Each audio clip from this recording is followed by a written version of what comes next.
My grandmother used to tell me a bedtime story about the king of rats. He was a generous ruler of an underground kingdom. He loved shiny things, so he sent his rats above to look for them.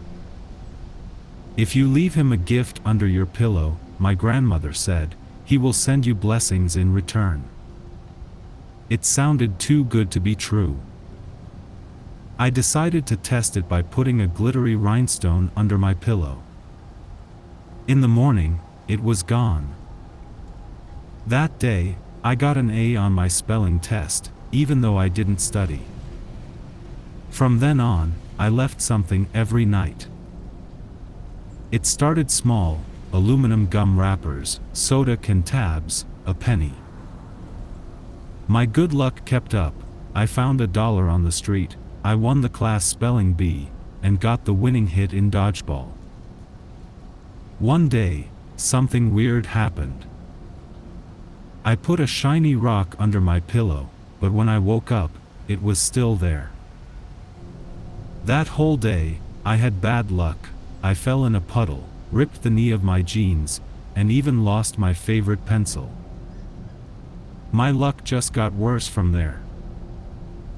I decided I had to do something to make it up to the king of rats, so I bought a shiny bracelet from the dollar store on the way home. I said a little prayer that the king of rats would accept it.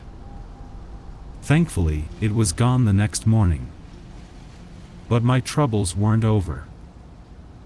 The king of rats was done with trinkets, he wanted something more.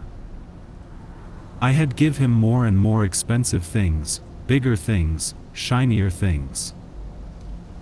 I ran out of allowance pretty fast, and my parents got mad when I asked for more money. In the end, I tried to steal a shiny watch from the mall.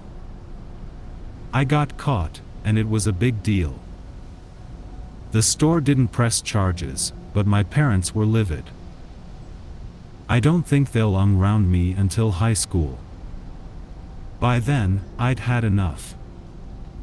It wasn't worth the good luck, and I definitely didn't want bad luck. I decided I had to do something. We've had rat problems in the past. That's why we have rat poison in the garden shed. Don't worry, I didn't touch it with my bare hands. I wore gloves and wrapped it in shiny paper. Then I put it under my pillow and slept on the floor. My troubles were about to be over. I woke up to my mother's screams. Something did come into my room that night, but I don't know if it was the king of rats. It was like a tumbleweed. No end, no beginning. A tumbleweed of tails and eyes and teeth. Blood seeped from a dozen mouths, 24 eyes blind white.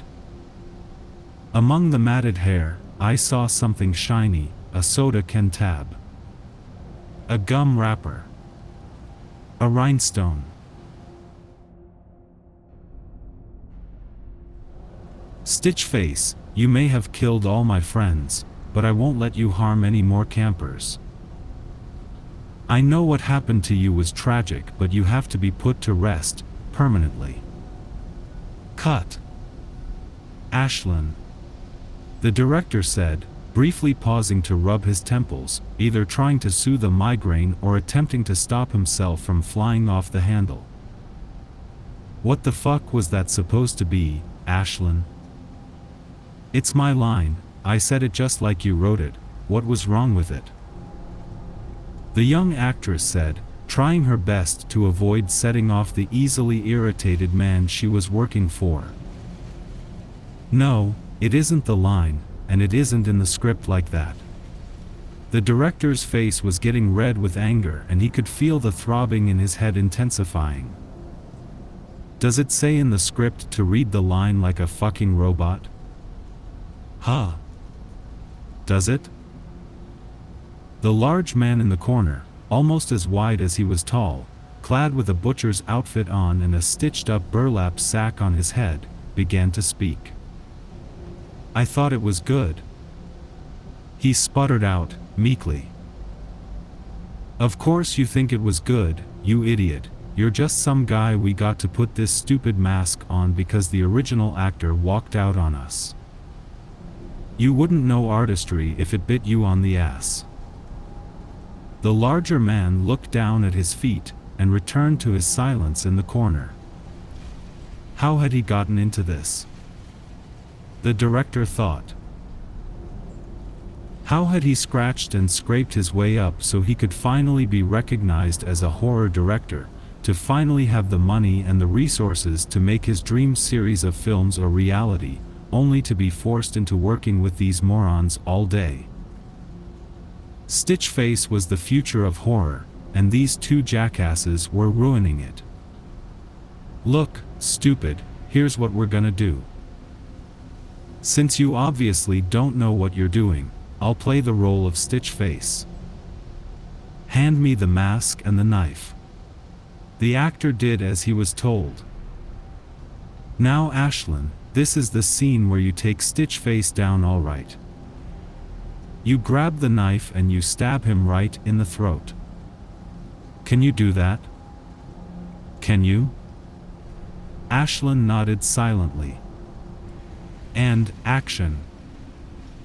The director began moving towards Ashlyn, brandishing the weapon.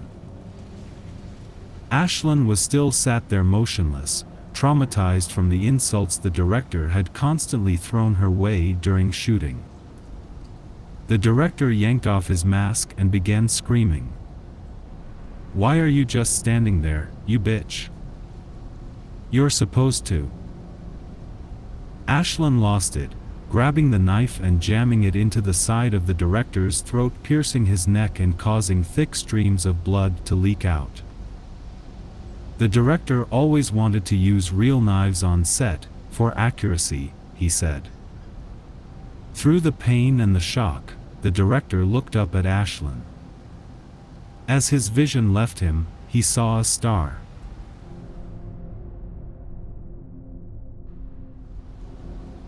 The sun casted a yellow haze on the dried fields of the old house, a golden hue radiating from the field of long-dead grass that stretched clear to the forest.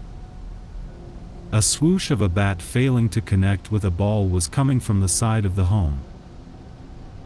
A lone young boy, no older than 10, tossed a ragged old baseball up and swung with all his might at the air as it fell untouched to the ground.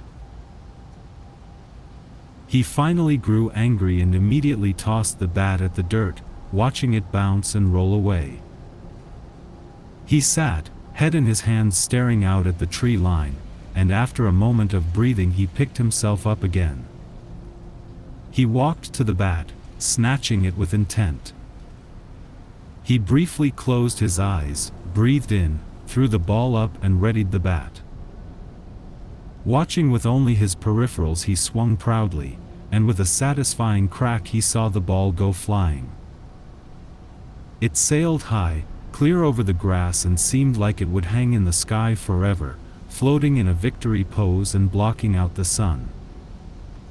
But it did fall, right at the edge of the fence, and at the edge of the woods where a man now stood.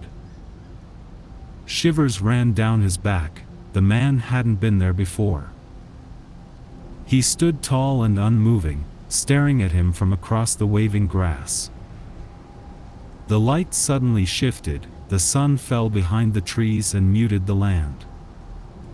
The boy froze, stuck looking back. He thought the man's face looked very sick. He felt he needed to get someone, his dad, yes, his dad. He didn't realize that he was looking away for a moment. He snapped his head up and the man was gone. This frightened him. He threw down the bat and took off. His family searched the yard and trees for some time. They found no sign of the man or the baseball. They stopped once night settled in and the boy wasn't comforted. His room sat on the second floor, watching out at the forest. So he sat in bed, staring out past the blue light pouring in from the radial window beside him. The view was partially blocked by the branches which waved gently in the wind, like dark shadows reaching out at him. He got out of bed to close the curtains, stopping to look out the window. He stared out at the field, visible now under the moon's light, and his eyes eventually incautiously drifted to the tree. He stared deeply at a nook inside of the leaves. It was dark, like a void. Suddenly from it came an object, slamming into the window and breaking through it, covering him in glass. When the screaming was done and the family arrived, whatever threw the thing was gone. The boy curled up in the corner, crying and pointing at his baseball that lay in the middle of the floor.